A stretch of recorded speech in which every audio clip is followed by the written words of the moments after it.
ఒక రోజు ముందు జాగ్రత్తగా చూసుకోవాలని చెప్పి నేను చెప్తా ఉన్నాను. ఈ నకిలీ పట్టాలు అన్నది వాళ్ళే స్టాంప్ తయారు చేసి వాళ్ళే ముద్రించి వాళ్ళే పట్టాలు ఇచ్చే చరిత్ర కాకినాడ రూరల్లో తప్ప ఎక్కడ ఏ రాష్ట్రం మొత్తం ఏ కాన్స్టిట్యూన్సీ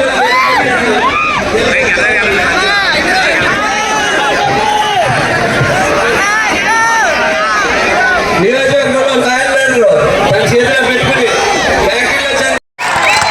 ఎందుకు గౌరవం ఉంటుంది? ఒక పార్టీని నమ్ముకుంటే నమ్ముకొని ఉండాలి. నేనే ఉన్నా, ఒక పార్టీ పెట్టా, కింద పడ్డా, నలిగా లేచా, నిలబడి ఉన్నాను. ఓడిపోయాను, కింద పడ్డాను, తూలేను, తిట్లు తిన్నాను, నిలబడి ఉన్నాను.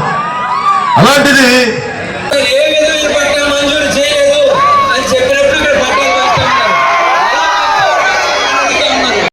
జై జనసేన, జై పవన్ కళ్యాణ్. అందరికీ నమస్కారం. ఇవాళ ఇంద్రపాలెం గ్రామంలో మన పవన్ కళ్యాణ్ గారు మీ అందరి గురించి వేళకి రావడం జరిగింది. ఆయనకి స్వాగతం సుస్వాగతం తెలియజేస్తా ఉన్నాం.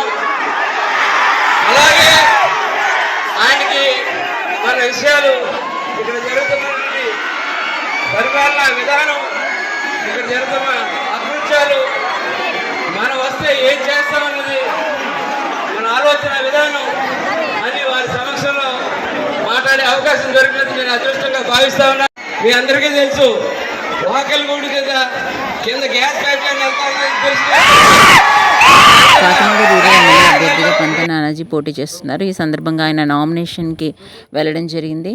అయితే గత కొన్ని రోజుల క్రితం పవన్ కళ్యాణ్ పిఠాపురంలో నామినేషన్ వేసిన సంగతి అందరికీ తెలిసిందే. ఆయన నామినేషన్ వేయడానికి వెళ్ళినప్పుడు అశేష జన సందోహం ఆయన వెనక వెళ్ళారు.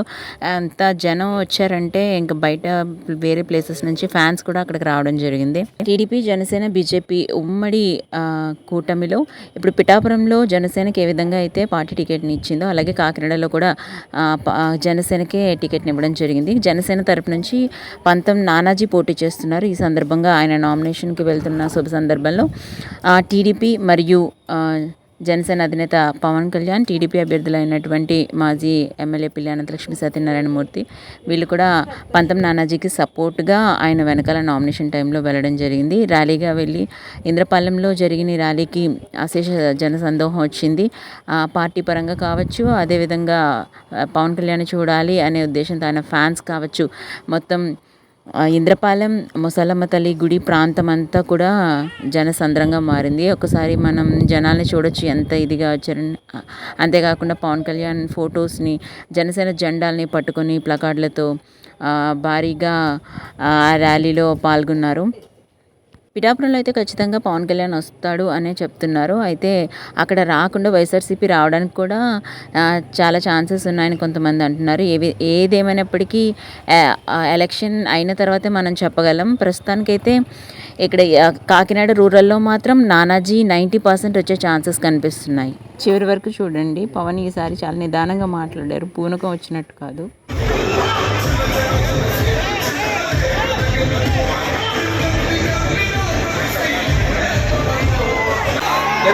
జెండాలు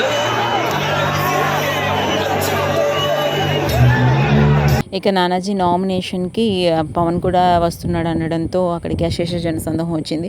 జనాలందరూ కూడా ఇంద్రపాలెం మొత్తం 4 వేస్ కూడా బ్లాక్ అయిపోయాయి జనాలతోని. అటువైపు ఎటువంటి వెహికల్స్ రాకుండా ఆల్రెడీ పోలీసులు అక్కడ మొత్తం క్లియర్ చేయడం జరిగింది. ఎటువంటి ఆటోలు కానీ బైక్స్ కానీ ఎటువంటివి కూడా అటువైపు రాకుండా మొత్తం ఇంద్రపాలెం ముసలమ్మ తల్లి గుడి వైపు, అటువైపు ఐడియల్ కాలేజ్ వైపు నుంచి కానీ, ఇటువైపు కొవ్వాడ సైడ్ నుంచి కానీ ఎటువంటి అంతరాయం లేకుండా వాహనాలు రాకుండా రోడ్ మొత్తాన్ని బ్లాక్ చేయడం జరిగింది. అప్పటికే చాలామంది ఎవరైతే వచ్చారో ఎక్కడి వరకు అయితే పోలీసులు పరిమితించారో అక్కడి వరకు మాత్రమే బైక్స్లో కానీ మిగతా వెహికల్స్లో కానీ వచ్చి అక్కడి నుంచి వాళ్ళు నడిచి లోపలికి రావాల్సి ఉంటుంది. ఆ మీటింగ్ ఎక్కడైతే జరుగుతుందో కరెక్ట్గా ముసలమ్మ తల్లి ఆలయం ఇంద్రపాలెంలో బాగా ఫేమస్, అక్కడే మీట్ జరగడం జరిగింది. ఎవరైతే ఇక్కడ రూరల్ ఎమ్మెల్యేగా పోటీ చేస్తున్నారో పంత నానాజీ మాట్లాడడం జరిగింది. ఆయన మాట్లాడుతూ ఉండగా పవన్ అందరికీ తన చేయి ఊపి హాయ్ చెప్తూ ఉండగా ఫ్యాన్స్ అందరూ కూడా జయధ్వానాలతో జై జనసేన, జై పవన్ అంటూ గట్టిగా అరుస్తూ మొత్తం ఇంద్రపాలెం అంతా హడావిడిగా నడిచింది. ఆ టైం ఎందుకు గౌరవం ఉంటుంది? ఒక పార్టీని నమ్ముకుంటే నమ్ముకొని ఉండాలి. నేనే ఉన్నా, ఒక పార్టీ పెట్టా, కింద పడ్డా, నలిగా లేచా, నిలబడి ఉన్నాను. ఓడిపోయాను, కింద పడ్డాను, తూలేను, తిట్లు తిన్నాను, నిలబడి ఉన్నాను. అలాంటిది ఈ రోజున చలమలశెట్టి సునీల్ గారు వచ్చి ప్రతి 5 సంవత్సరాలు పార్టీ మారిపోతాడు. ఆయనకు ఒక ఐడియాలజీ లేదు. అలాంటి అరే తన పార్టీకి నిలబడని వ్యక్తి మీకోసం ఏం నిలబడతాడు? ముఖ్యంగా ఒకటే గుర్తుపెట్టుకోండి, బీసీ సబ్ ప్లాన్ కానీ దాదాపు 20 బీసీ సబ్ ప్లాన్ ఫండ్. నాకు ఒక భగత్ సింగ్ స్ఫూర్తిని చదివాను, ఒక షెడ్యూరా గురించి చదివాను, ఒక నెహ్రూ గురించి చదివాను, ఒక లోక్ నాయక్ జయప్రకాష్ నారాయణ గురించి చదివాను.